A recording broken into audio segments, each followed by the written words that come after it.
Dios nos ha dado toda bendición espiritual en Cristo. Esta asombrosa verdad resulta en nuestra adopción, perdón y redención, pero también en la curación de nuestras relaciones. Y a medida que permanecemos conectados a Cristo, experimentamos una transformación de nuestras actitudes y acciones que promueve la unidad.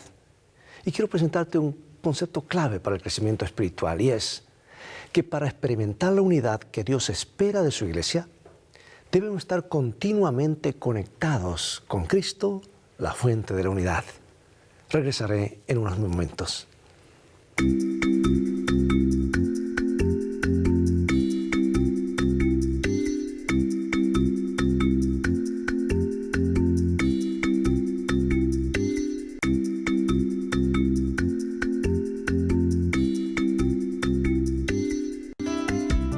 Lecciones de Vida, un estudio semanal de las lecciones de la Escuela Sabática. Comencemos con este versículo, Efesios 1, 9 y 10. Dándonos a conocer el misterio de su voluntad, según su beneplácito, el cual se había propuesto en sí mismo de reunir todas las cosas en Cristo, en la dispensación del cumplimiento de los tiempos, así las que están en los cielos como las que están en la tierra. Bueno, Éfeso era un importante centro de comercio e influencia en Asia Menor. La iglesia allí en Éfeso estaba formada por judíos, gentiles y personas de todos los niveles sociales. Una membresía tan diversa podría haber sido propensa a los mismos conflictos del mundo en el que vivían. Esto si no fuera por Cristo y la unidad que tenían en Él como miembros del cuerpo de Cristo. Por lo tanto, la preocupación de Pablo por la unidad entre los seguidores de Cristo es el tema central de su epístola a los Efesios. El concepto de unidad de Pablo tiene dos dimensiones. Unidad en la iglesia, donde judíos y gentiles se reúnen en un solo cuerpo, que es Cristo, y la unidad en el universo, en el cual todas las cosas en el cielo y en la tierra encuentran su unidad última en Cristo. La fuente de esta unidad es Cristo y nada más. La expresión de Pablo en Cristo o con Cristo se usa muchas veces en esta epístola para mostrar lo que Dios ha logrado para nosotros y para el universo a través de la vida, la muerte y la resurrección de Jesucristo. El propósito principal de Dios en el plan de salvación es reunificar todas las cosas a través de Cristo. Y esta unidad se manifestará plenamente solo al final de los siglos, al final de esta era. Los seguidores de Jesús tienen mucho por lo cual alabar a Dios. En Cristo, Dios ha elegido adoptarnos como hijos e hijas y para representarlo ante el mundo. Pablo usa muchas imágenes para describir nuestra nueva relación con Dios en Cristo. Y de estas imágenes, la imagen de la adopción aborda el tema de la unidad en esta lección. En Cristo hemos sido adoptados y pertenecemos a la familia de Dios. Y esta imagen familiar es también una referencia al pacto de Dios con los hijos de Israel.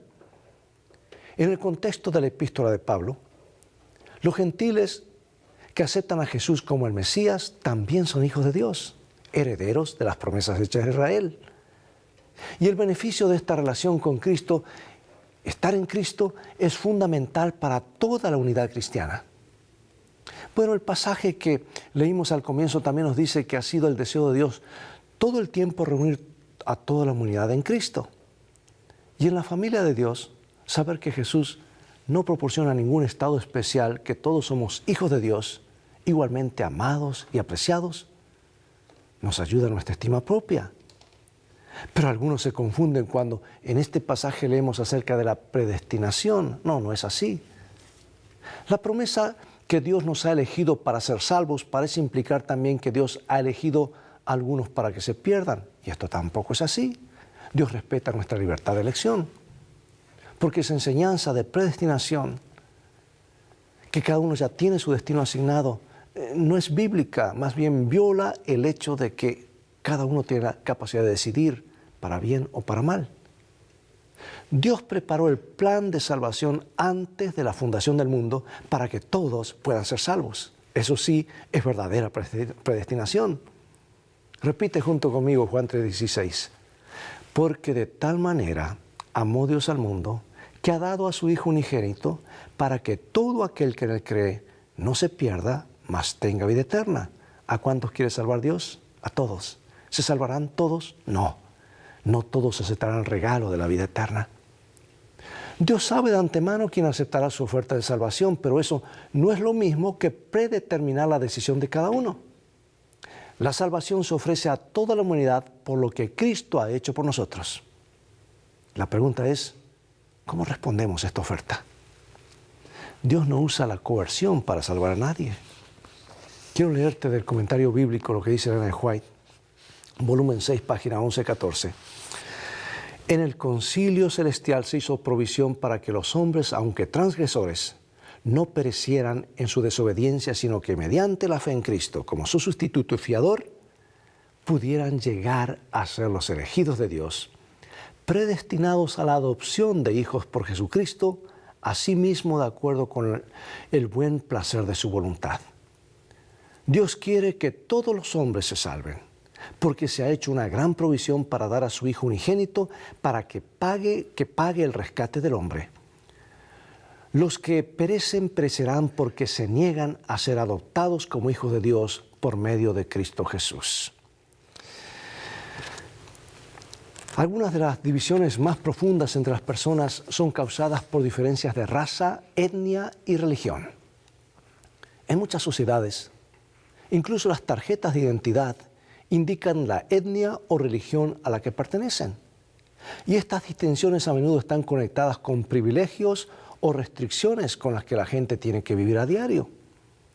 Y cuando surgen guerras o conflictos, estos marcadores de identidad y diferencias a menudo se convierten en catalizadores de la represión y la violencia. En Efesios capítulo 2, Pablo señala algo mejor para la comunidad cristiana. ¿Cómo afecta nuestra unidad con Cristo nuestras diferencias? ¿Hace un cambio? Claro que sí. ¿Qué fue roto por la muerte de Jesús en la cruz? Vamos a Efesios 2, 11 al 22. Son varios versículos. Sígueme, por favor. Pero ahora en Cristo Jesús, vosotros que en otro tiempo estabais lejos, habéis sido hechos cercanos por la sangre de Cristo. Porque Él es nuestra paz que de ambos pueblos hizo uno, derribando la pared intermedia de separación, aboliendo en su carne las enemistades, la ley de los mandamientos expresados en ordenanzas, para crear en sí mismo de los dos un solo y nuevo hombre, haciendo la paz, y mediante la cruz reconciliar con Dios a ambos en un solo cuerpo, matando en ella las enemistades, edificado sobre el fundamento de los apóstoles y profetas, siendo la principal piedra del ángulo Jesucristo mismo, en quien todo el edificio, bien coordinado, va creciendo para ser un templo santo en el Señor, en quien vosotros también sois juntamente edificados para morada de Dios en el Espíritu. O sea que Pablo invita a los efesios a recordar cómo eran sus vidas antes de recibir la gracia de Dios en Cristo. Las diferencias étnicas, culturales y religiosas crearon animosidad y conflictos entre los grupos de personas y siguen creando hoy todavía. Pero la buena noticia es que en Cristo todos somos una sola persona con un Salvador y un Señor comunes. Todos pertenecemos al pueblo de Dios. El antiguo templo en Jerusalén tenía una pared de separación para distinguir las secciones del templo, las secciones accesibles solo para judíos étnicos. Este muro tenía una inscripción que prohibía a los extranjeros ir más allá bajo pena de muerte. Es esta regulación que Pablo fue acusado de transgredir cuando entró al templo después de sus viajes misioneros. Y cuando Pablo fue arrestado, fue acusado de traer a la sección judía del templo un efesio llamado Trófimo. En esa epístola, Pablo argumenta que en Cristo los creyentes son descendientes de Abraham y reciben la circuncisión del corazón. La circuncisión física que Dios le dio a Abraham señaló la circuncisión espiritual que los creyentes recibirían en Cristo. Bueno, Pablo es muy práctico, ¿sabes? En sus inspiradas palabras a los efesios, la unidad que existe entre judíos y gentiles, entre personas de diferentes orígenes culturales y étnicos, no es un mito o simplemente una construcción teórica. Es una realidad que nos exige, como dice él, que andéis como es digno de la vocación con que fuisteis llamados. Efesios capítulo 4, versículos 1 al 3. Yo pues, preso en el Señor, os ruego que andéis como es digno de la vocación con que fuisteis llamados, con toda humildad y mansedumbre, soportándoos con paciencia los unos a los otros en amor, solícitos en guardar la unidad del Espíritu en el vínculo de la paz. El resultado práctico de estas virtudes y gracias en la vida del cristiano ayuda a guardar la unidad del Espíritu en el vínculo de la paz. Todos estos atributos están arraigados en el amor. La práctica activa del amor preserva las relaciones entre los hermanos y hermanas y promueve la paz y la unidad en la comunidad cristiana y más allá en la sociedad y en el mundo. La unidad en la iglesia manifiesta el amor de Dios de maneras únicas que otros pueden atestiguar. O debiera ser así, ¿verdad? Porque la iglesia está llamada a ser un testigo tal, especialmente en tiempos de conflictos, de divisiones y de guerras. Efesios 4, 4 al 6. Un cuerpo y un espíritu, como fuisteis también llamados en una misma esperanza de vuestra vocación, un Señor, una fe, un bautismo, un Dios y Padre de todos, el cual es sobre todos y por todos y en todos. En los primeros versículos de este capítulo, Pablo expresa su profundo interés en la unidad de la iglesia. Y él comienza con una exhortación a la unidad y sigue con una lista de los 7 elementos que unen a los creyentes. La unidad es al mismo tiempo algo que los creyentes ya poseen, algo en lo que deben estar constantemente trabajando y manteniendo, y algo que es el objetivo futuro hacia el cual nos esforzamos. Hay un párrafo muy hermoso en Testimonios para la Iglesia, volumen 5, página 221, y nos dice lo siguiente. El apóstol exhortó a sus hermanos a manifestar en su vida el poder de la verdad que les había presentado. Con mansedumbre y bondad, tolerancia y amor, deberían manifestar el carácter de Cristo y las bendiciones de su salvación. Hay un solo cuerpo, un espíritu, un Señor, una fe. Y como miembros del cuerpo de Cristo, todos los creyentes son animados por el mismo espíritu y la misma esperanza. Las divisiones que hay en la iglesia deshonran la religión de Cristo delante del mundo y dan a los enemigos de la verdad ocasión de justificar su conducta. Las instrucciones de Pablo no fueron escritas solamente para la iglesia de su tiempo. Dios quería que fuesen transmitidas hasta nosotros. ¿Qué estamos haciendo para conservar la unidad en los vínculos de la paz? ¿Qué opciones puedes tomar ahora para estar seguro de que estás caminando digno de la vocación con la que fuiste llamado? Pasemos a un punto clave en nuestro estudio, los líderes de la iglesia y la unidad. El liderazgo tiene mucho que ver con la unidad. Mientras que la salvación es un regalo dado a todas las personas que lo aceptan, se otorgan algunos dones espirituales a ciertas personas para un propósito especial. ¿Y qué dones de liderazgo da Dios a la iglesia? Veamos en Efesios 4, 11 y 12. Y Él mismo constituyó a unos apóstoles, a otros profetas, a otros evangelistas, a otros pastores y maestros, a fin de perfeccionar a los santos para la obra del ministerio, para la edificación del cuerpo de Cristo. Todos los cristianos son en cierto sentido ministros y siervos de Dios y del Evangelio. La comisión de Cristo en Mateo 28, 19 y 20 es dada a todos los cristianos para ir a ser discípulos de todas las naciones, bautizar y enseñar. La obra del ministerio no se da solo a unos pocos privilegiados, como pastores o evangelistas, sino a todos los que llevan el nombre de Cristo. Y aquí quiero hacer una pausa para enfatizar algo importante.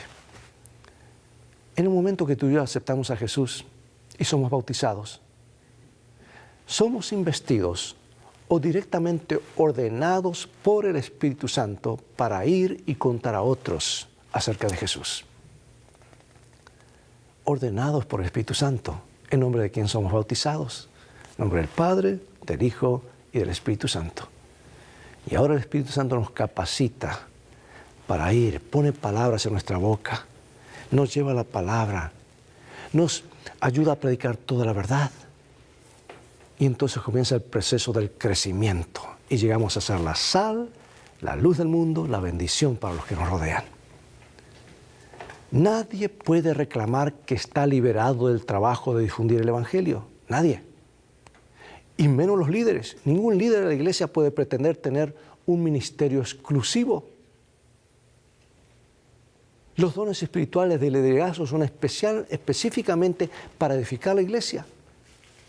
Los líderes de la iglesia son necesarios para fomentar, promover y alentar la unidad. Y si no lo hacen, eso es mala praxis en liderazgo.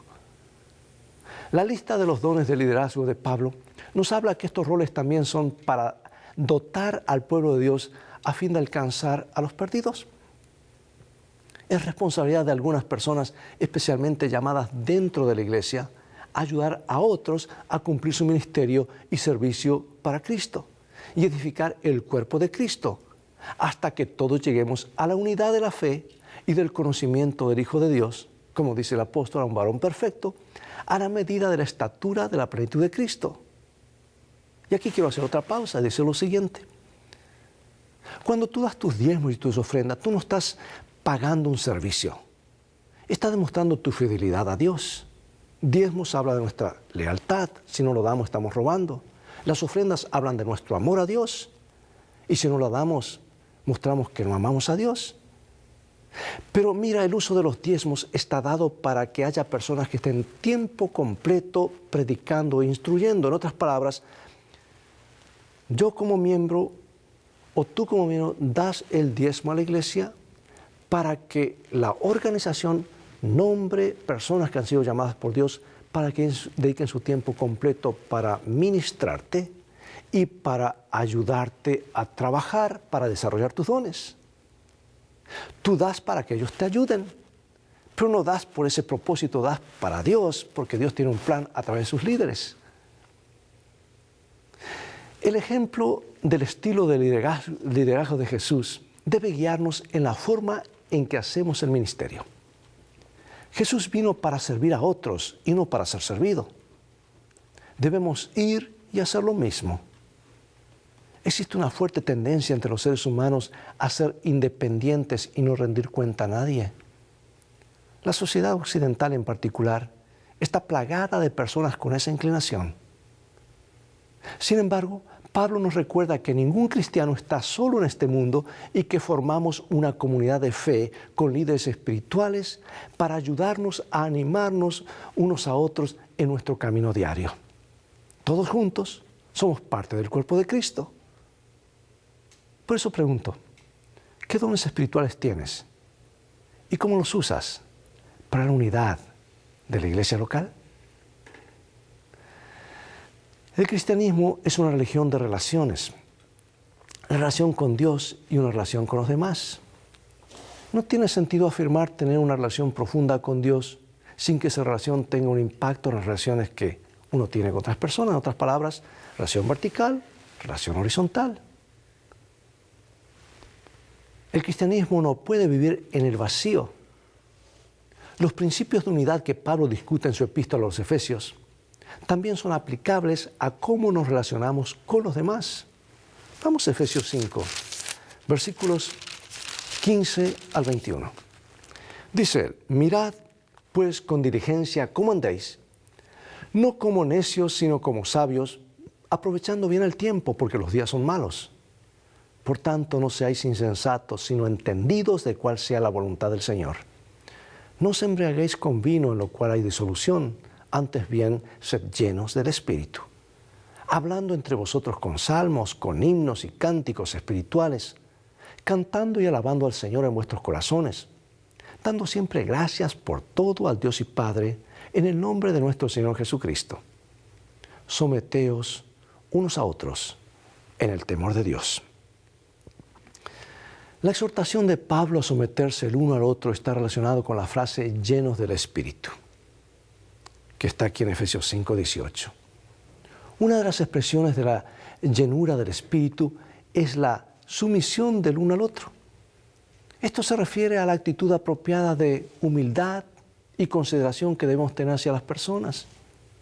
Por supuesto, este no es un atributo natural que la mayoría de las personalidades o de las personas tienen, pero es el resultado de la vida del Espíritu en nuestros corazones. Va transformando, va cambiando. Nos vamos haciendo más semejantes a Jesús, más comprensivos, más amables, más pacientes. Es un regalo del mismo Espíritu, que es el vínculo de la unidad en Cristo. Y visto de esta perspectiva, la sumisión es una cualidad interna que expresa nuestra reverencia por Cristo y su sacrificio por nosotros. Pregunto, amigo y amiga, hermano y hermana, ¿qué impacto tiene en nuestra relación humana esta calidad de sumisión mutua en el hogar, el lugar de trabajo, donde un creyente está? Voy a leer varios versículos. Sígueme, por favor. Es un párrafo bien largo. Está en Efesios 5 y termina en Efesios 6. Las casadas estén sujetas a sus propios maridos como al Señor, porque el marido es cabeza de la mujer, así como Cristo es cabeza de la iglesia, la cual es su cuerpo, y Él es su Salvador. Así que como la iglesia está sujeta a Cristo, así también las casadas lo estén a sus maridos en todo. Maridos, amad a vuestras mujeres, así como Cristo amó a la iglesia y se entregó a sí mismo por ella, para santificarla, habiéndola purificado en el lavamiento del agua por la palabra, a fin de presentársela a sí mismo una iglesia gloriosa, que no tuviese mancha ni arruga ni cosa semejante, sino que fuese santa y sin mancha. Así también los maridos deben amar a sus mujeres como a sus mismos cuerpos. El que ama a su mujer, a sí mismo se ama. Porque nadie aborreció jamás a su propia carne, sino que la sustenta y la cuida, como también Cristo a la iglesia, porque somos miembros de su cuerpo y de su carne y de sus huesos. Por esto dejará el hombre a padre y madre, y se unirá a su mujer, y los dos serán una sola carne. Grande es este misterio. Mas yo os digo esto respecto de Cristo y de la iglesia. Por lo demás, cada uno de vosotros ame también a su mujer como a sí mismo, y la mujer respete a su marido. Hijos, obedeced en el Señor a vuestros padres, porque esto es justo. Honra a tu padre y a tu madre, que es el primer mandamiento con promesa, para que te vaya bien y seas de larga vida sobre la tierra. Y vosotros, padres, no provoquéis a ira a vuestros hijos, sino criadlos en disciplina y amonestación del Señor.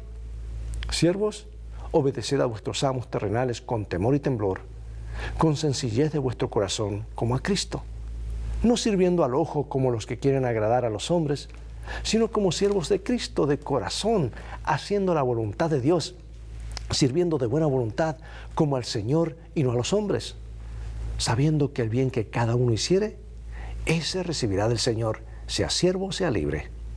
Y vosotros, amos, haced con ellos lo mismo, dejando las amenazas, sabiendo que el Señor de ellos y vuestro está en los cielos, y que para Él no hay acepción de personas. El apóstol no deja a nadie afuera aquí.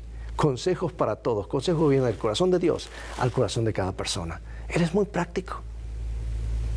Y hasta cierto punto la unidad en la iglesia depende de la unidad en el hogar. Pablo enfatizó que la unidad, el amor y el respeto que debían existir entre el esposo y la esposa deben ejemplificar el amor de Cristo hacia la iglesia. Un amor que se sacrifica a sí mismo. Por lo tanto, se requiere el respeto de Cristo tanto en el hogar como en la iglesia, de los esposos y las esposas y los miembros de iglesia. Este atributo de Cristo también se ejemplifica en las relaciones entre los hijos y los padres, y entre los empleados y empleadores, sirvientes y amos. El tipo de armonía y paz que debe impregnar nuestros hogares también debe impregnar nuestra vida en la iglesia. ¿Qué principios puedes tomar de los versículos que hoy hemos visto que pueden ayudarte a comprender mejor cómo debes actuar según tu situación hacia un miembro de tu familia o un compañero de trabajo? Quiero finalizar con esta cita inspirada por Dios.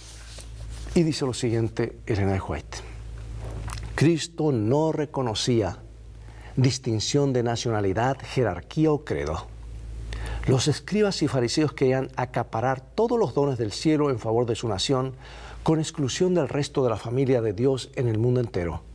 Pero Jesús vino para derribar toda barrera de separación. Vino a mostrar que el maravilloso don de su misericordia y de su amor, como el aire, la luz o la lluvia que refresca el suelo, no reconoce límites. Por su vida, Cristo estableció una religión sin casta, merced a la cual judíos y paganos, libres y esclavos, quedan unidos por un vínculo fraternal de igualdad delante de Dios.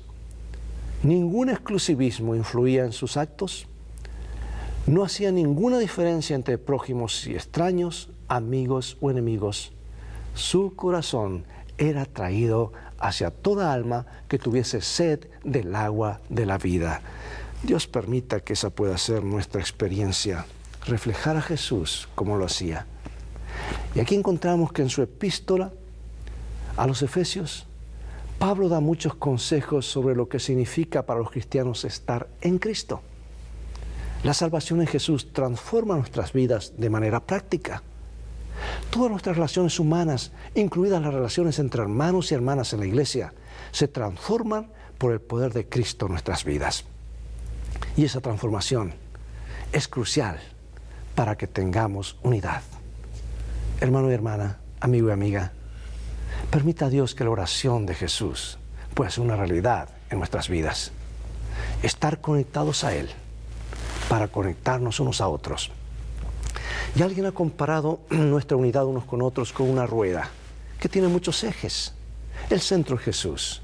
Y cuanto más nos acercamos a Jesús, más nos acercamos unos a otros. Cuanto más nos alejamos de Él, parece que hay más distancia unos a otros. Él es el gran imán. A todos atraeré a mí mismo, dijo Jesús, cuando miramos a la cruz. Vemos que Jesús extiende sus brazos y predica el sermón más elocuente, sin decir una palabra, desde un lugar y desde un púlpito llamado cruz, desde un monte llamado Calvario, para abrazar a la humanidad y decir cuánto nos ama, valora y desea que estemos unidos a su corazón por la eternidad. Acompáñame en oración. Gracias, oh Dios, por tu palabra, porque promueve una unidad verdadera, y aquí será solamente el comienzo de la unidad eterna con Cristo para siempre. Bendícenos. Sabemos que lo harás porque lo pedimos en el nombre de Jesús. Amén. Es todo el tiempo que tenemos por hoy. Ya ha llegado nuevamente el momento de despedirnos y será hasta el próximo programa de la serie Lecciones de Vida. Invita a otros a sintonizar este canal y transfórmate en un canal de bendiciones. Y recuerda, tú vales mucho para Jesús. Él te ama más de lo que puedes imaginar.